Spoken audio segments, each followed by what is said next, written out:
बिस्मिल्लाहिर्रहमानिर्रहीम। जी स्टूडेंट्स, उम्मीद करता हूँ आप लोग बिल्कुल खैरियत से होंगे। तो लास्ट टाइम हम लोगों ने ऑल डाटा शो करवाना सीख लिया। तो आज का जो हमारा लेक्चर होगा वो होगा लॉगिन फॉर्म का, कि अब हम लोगों ने अपने टेस्ट पेज के अंदर लॉगिन फॉर्म जो है वो किस तरह बनाना है, उसकी कोडिंग हम लोगों ने किस तरह करनी है। स्क्रीन पे आपको जो है लॉगिन फॉर्म एक HTML के अंदर जो है वो बना हुआ नजर आ रहा है। ठीक है, ये HTML की कोडिंग मैंने पहले कर ली थी ताकि हमारा टाइम सेव हो जाए। तो चलते हैं हम लोग, आज PHP को ऐड करते हैं इसके अंदर, कि हम लोगों ने अपना PHP लॉगिन किस तरह जो है वो चलाना है। ठीक है,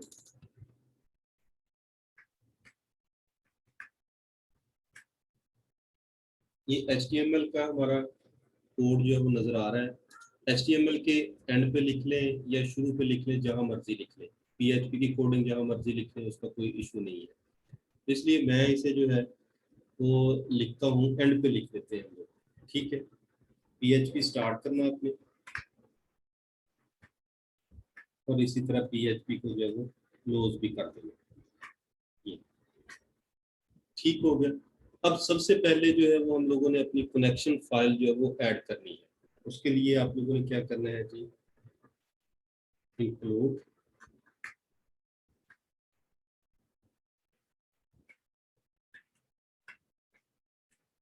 कनेक्शन डॉट PHP। ये देख लेना, जो आपकी फाइल जो हम लोगों ने कनेक्शन फाइल तैयार की थी वही है ना। ये कनेक्शन फाइल मैं इसे साथ ओपन कर लेता हूँ ताकि हमें स्पेलिंग जो है वो देखने में मसला ना हो। ये हमारी कनेक्शन फाइल है, CONNECTION कनेक्शन डॉट PHP। ठीक है, एक तो ये हो गई हमारी इसके अंदर ऐड। अब उसके बाद हम लोगों ने जो है वो कोड लिखना है। कोड क्या लिखना है हम लोगों ने, और सादा से कोड है। जस्ट आपने यहाँ से पहले वाला जिस तरह हम लोगों ने ऐड किया था, कि जब बटन हमारा प्रेस हो, कौन सा बटन प्रेस हो। अब देखिए इसके अंदर जो हमारा है बटन का नाम है लॉगन, यानी ये नेम इज इक्वल टू के अंदर जो हम लोग नाम दे रहे होते हैं वो बटन का नाम होता है, या जो भी फील्ड है वो फील्ड का नाम है। ठीक है, तो यहाँ पर हम लोग जो मैं ऐड करता हूँ कि इफ इज सेट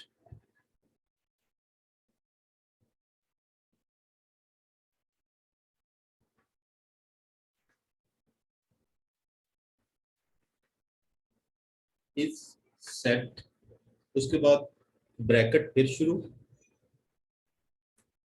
कि अगर हमारा बटन प्रेस हो, क्या $अंडरस्कोर पोस्ट। ठीक है, अब कौन सा बटन प्रेस हो हमारा, ये वाला लॉगिन बटन। कि अगर हमारा लॉगिन बटन प्रेस हो तो फिर हम लोगों ने क्या करना है, फिर आगे हम लोग जो है वो कंडीशन लगा देते हैं। कंडीशंस क्या होंगी, कि सबसे पहले वो ईमेल देखे, कि जो इस ईमेल के अंदर हम लोग टाइप करेंगे वो देखे कि ईमेल जो है वो आ रहा है या नहीं, खाली तो नहीं है।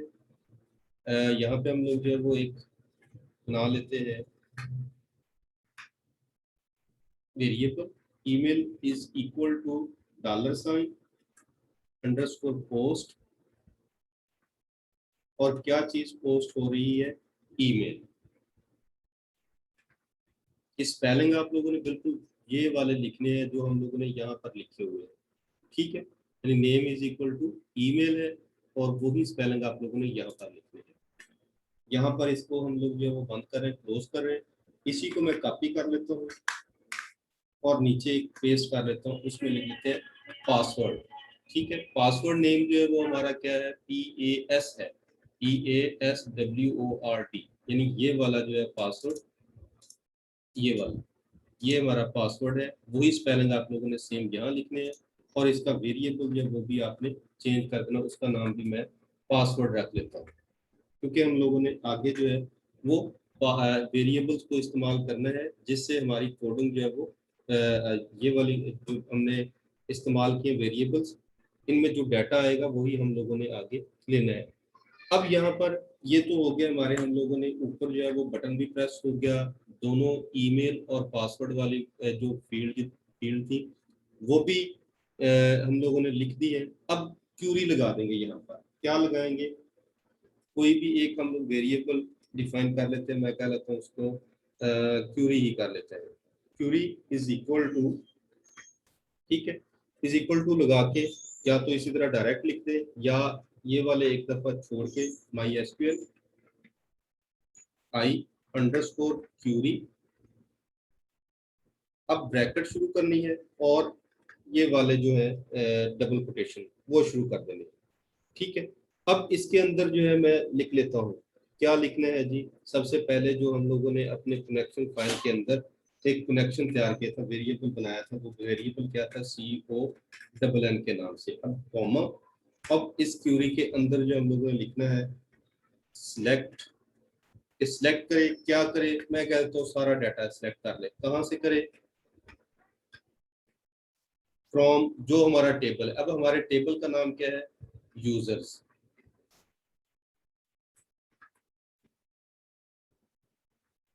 ठीक है, ये हमारा टेबल है जहां से वो तमाम डाटा सेलेक्ट करेगा।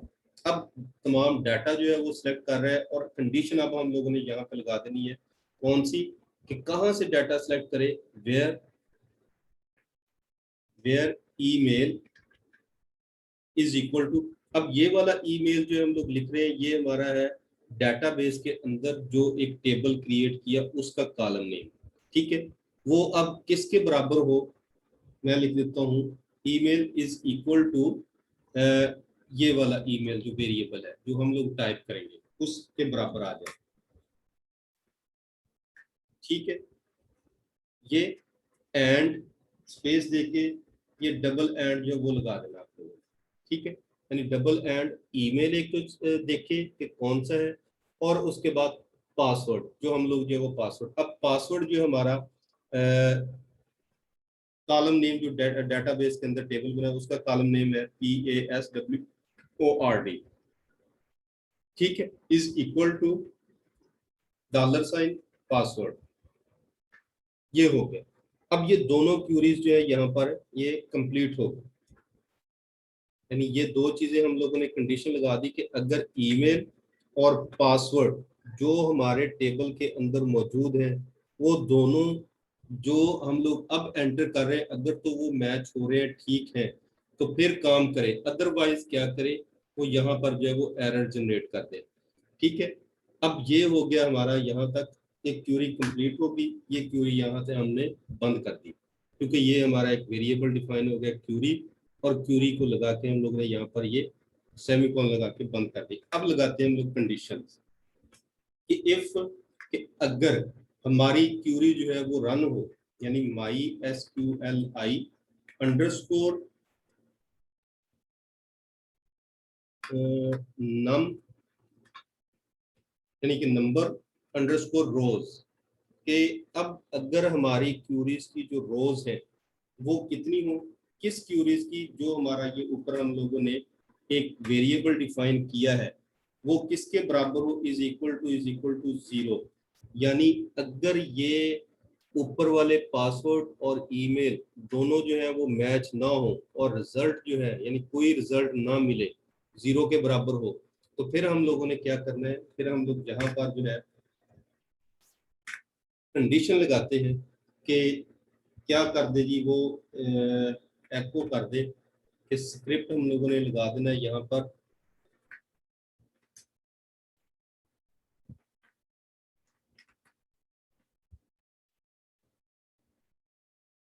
Script window dot alert. अब यहाँ पर जो है वो जो भी आप लोग कंडीशन लगाना चाहते हैं, मैं कह देता हूँ लॉगिन फेल,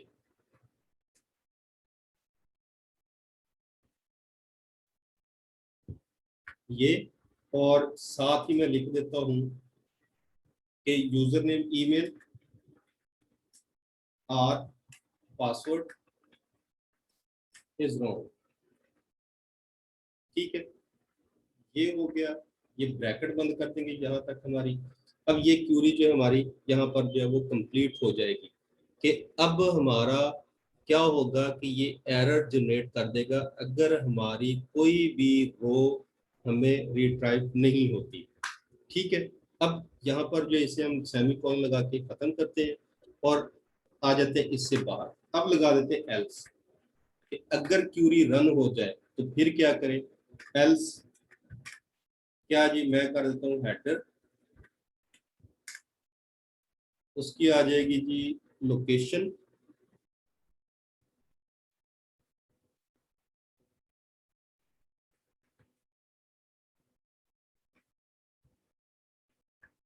अब किस पे मैं ले जा रहा हूँ इसे, ऑल डाटा, यानी कि जब ये लॉगिन होके जाए तो हमारे ऑल डाटा में चला जाए। All underscore data dot PHP,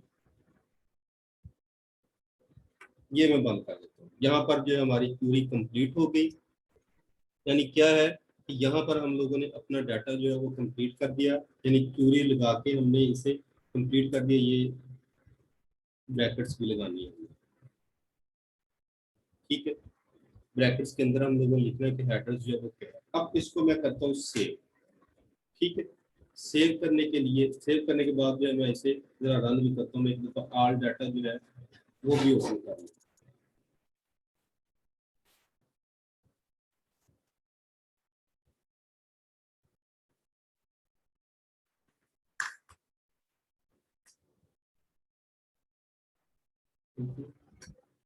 अब मैं आता हूँ इसके अंदर, इससे करता हूँ रिफ्रेश, यानी अपनी आउटपुट को चेक करते हैं। अब हमारे पास जो है, मैं कोई भी ईमेल देता हूँ और पासवर्ड कोई भी देता हूँ, चेक करता हूँ। देखिए वो कह रहा है कि लॉगिन फेल्ड, ईमेल और पासवर्ड इज रॉन्ग, ठीक हो गया। अब जो है वो मैं पासवर्ड इसका दुरुस्त देता हूँ, क्या कहता है, चेक होता है कि नहीं। अब देखिए कि हमारा ये डाटा जहाँ पे ऑल डाटा था वहां पर ये आ गया। अब यहाँ पर जो है वो एक चीज और हमें जो है वो क्रिएट करनी पड़ेगी। वो क्या है, वो हमारी है login file, login log out, ठीक है। लॉग आउट फाइल जो है वो हमें दोबारा से यहाँ क्रिएट करनी पड़ेगी, और यहाँ पर जो हम लोग एक बटन जो है वो लॉग आउट का बना देंगे कि जब हमारा बटन लॉग आउट प्रेस हो, दोबारा से हम लोग जो है वो होम पेज पे या लॉगिन पेज पे वापस चले जाए, ठीक है। तो आए दूसरा जो हम लोग लॉग आउट बटन बनाते हैं,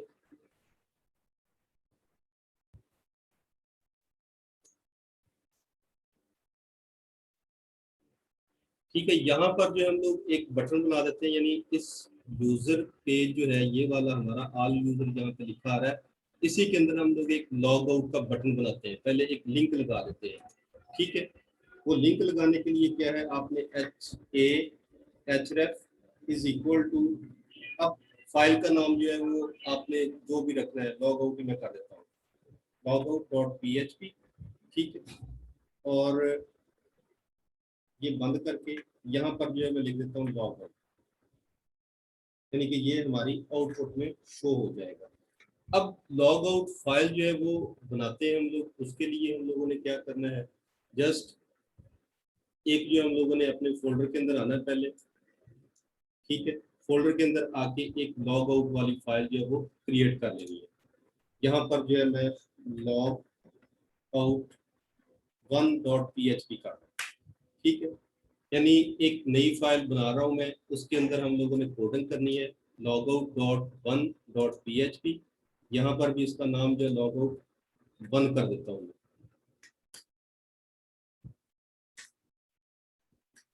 ठीक है। अब ये हमारी logout.1.php, logout1.php के नाम से हमने एक फाइल बना ली है। अब अगर हम लोग जो है वो अपनी आउटपुट में जाके इसे रिफ्रेश करते हैं तो ये देखिए लॉग आउट के नाम से जो फाइल बन गई। लेकिन क्या है, अगर हम लोग जो है वो इसके ऊपर क्लिक करते हैं तो कुछ भी नहीं होता, हमारा डाटा जो है वो यहाँ पर ही रह जाता है, ठीक है। तो उसके लिए, क्योंकि अभी तक हमारी फाइल जो है ये लॉग आउट 1 वाली जो हम लोगों ने यहाँ पे लगाई है वो कंप्लीट नहीं है, उसके अंदर कोडिंग नहीं की गई। तो वो कोडिंग हम लोग करते हैं, बहुत आसान है, 2 से 3 लाइनें हैं जिससे हमारी लॉग आउट वाली फाइल जो है वो कंप्लीट हो जाएगी। वापस कोडिंग में आए, लॉग आउट में आए, PHP स्टार्ट करते हैं, ठीक है। ये हो गया। अब करना क्या है जी, SESSION session underscore start, session start था, ये एक फंक्शन है वो हम लोगों ने कॉल कर लिया। ये स्टार्ट था पहले, अब क्या करना, हम लोगों ने सेशन को जो है वो बंद करना है, खत्म करना है, तो क्या कर देंगे, सेशन को जो है वो डिस्ट्रॉय कर देंगे, सेशन अंडरस्कोर डिस्ट्रॉय। ये ये एक फंक्शन है, ऑटोमेटिकली वो हमारे सेशन को जो है वो डिस्ट्रॉय कर देगा। अब जैसे ही हमारा सेशन डिस्ट्रॉय होगा, बंद होगा, तो हम लोगों ने उसे कहाँ पे लेके जाना है, हम कह देते हैं जी हेडर। अब लोकेशन जो है वो हम लोग दे देते हैं कि लोकेशन कौन सी जगह पे ले जाए, कि जब हम लोगों का लॉग आउट होंगे तो हमें किस जगह पे ले जाए, लोकेशन को ले जाए लॉगिन डॉट php पे, ठीक है। और इससे भी हम लोग जो है वो सेमीकोलन लगा के बंद कर देते हैं, और ये हमारी फाइल जो है वो सेव हो जाएगी। सेव करने के बाद अब हम लोग जो है वो इसे चेक करते हैं कि आया कि वाकई लॉग आउट होने के बाद इसे हम लोग जो है एक दफ़ा रिफ्रेश करते हैं कि लॉग आउट बटन जो है अगर हम लोग इसके ऊपर जो है वो प्रेस करते हैं तो वाकई लॉग आउट हो रहा है या नहीं हो रहा, और वापस हम लोग अपने जो है लॉगिन फॉर्म पे जा रहे हैं या नहीं जा रहे। तो क्लिक किया मैंने, अब देखें कि लॉग आउट होके हम लोग दोबारा अपने लॉगिन पेज के अंदर आ गए। अब यहाँ पे जो हम लोग जो है वो दोबारा से लॉगिन होते हैं, ये लॉगिन हुए तो हम लोग आल फाइल जो है यानी कि हमारा यूजर नेम, ईमेल और पासवर्ड जो है वेरीफाई हो गया। वेरीफाई होने के बाद यहाँ पर आ गए, ठीक है। अब इसी आल यूजर्स के अंदर जो है वो एक और चीज ऐड मैं करवा दूं, क्लास उसकी कल होगी हमारी। अब हमारा क्या है कि आल जो डाटा है इसके अंदर आपने यहाँ पर जो है इसके एंड में, ठीक है, यहाँ पर एक जो है वो एक नया हेडर जो है वो ऐड कर ले, जिसमें हम लोगों ने काम करना है कल वाला। अब क्या है इसके अंदर जो है मैं कर देता हूँ एक्शन। अब एक्शन हम लोगों ने, मैंने ऐड क्यों किया है कि एक्शन हम लोगों ने करना है कि अगली जो क्लास होगी उसमें हम लोगों ने पढ़ना है डिलीट करना और अपडेट करना, यानी एडिट करना और डिलीट करना सीखेंगे। तो वो आखिरी जो ये वाला हमारे पास एक कॉलम मैंने आज ही बना लिया है, इस ईमेल के बाद रिफ्रेश करें, यहाँ पर जो है वो आ गया, यानी अब हर एक के आगे जो है वो लिखा हुआ आ जाएगा एडिट या डिलीट, एडिट डिलीट। जिसके ऊपर हम लोग क्लिक करेंगे वो ऑटोमेटिकली उसको डिलीट करेगा या एडिट करेगा। ये अगली क्लास में हम लोगों ने ये वाला सीखना है। इसमें अगर किसी ने कोई क्वेश्चन पूछने हो तो वो पूछ सकता है।